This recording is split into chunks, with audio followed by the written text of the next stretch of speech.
ampitiavana sy ankafalinana no entina iarabananao amizao asaramanitra ny fahina amroapolon'ny volana jiona 2020 sy 2020 izao ato anatin'ny mety ho toetry ny andro raha ny mikasika ny andrafitra ny mety ho toetry ny andro tsika somary miamazovana indray mitoerantsikelikely ny aly izay manomboka ny rapitso somary ho mafy ny fitsokon'ny rivotra arak'izany amin'iny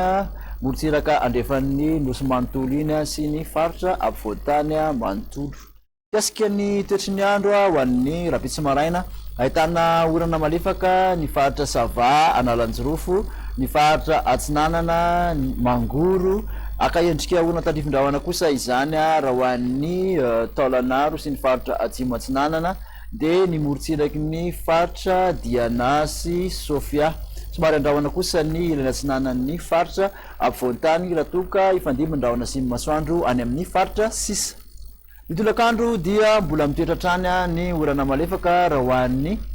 Analanjirofo Atsinanana ny faritra Vadivavy Finany de mahazo akaorana tandrifindrahona endriky orana tandrifindrahona hatrany zany raha ho an'iny faritra Atsimo Atsinanana sy Anosy iny de mahazo ny morotsiraky ny Sofia sy ny morotsiraky ny Boeny mbola andrahona hatrany raha ny ilany atsinanan'ny faritra ampovoantany maina kosa any amin'ny faritra sisa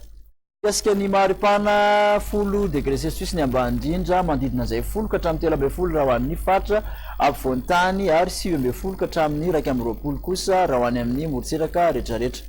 ny maripana ambony indrindra voavinavina dia 13 degré celsius antsoy manaraka azy ao araka amin'ny 30 majanga mandidina ny 20 ka hatramin'ny 4 raha ho an'ny faritra ampovoantany ary 9 ka hatramin'ny 20 aty amin'ny morotsiraka Atsinanana Nosy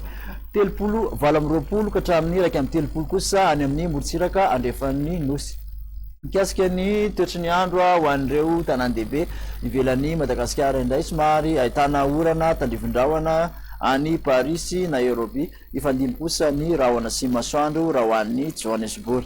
de mikasika ny toetry ny andro ho an'ny nosy manodidina ny Madagasikara ahitana orana tandrifindrahona izay mety arankotroka i Maurice sy Seychelles somary ifandimy ny rahona sy ny masoandro raha ho an'ny Mayotte ibalika tanteraka kosa masoandro raha ho an'ny Comores sy La Réunion de zay indray no masaka azo natolotra atsika tamin'ity anio ity mirarosoa atsika rehetrarehetra veloma tompoko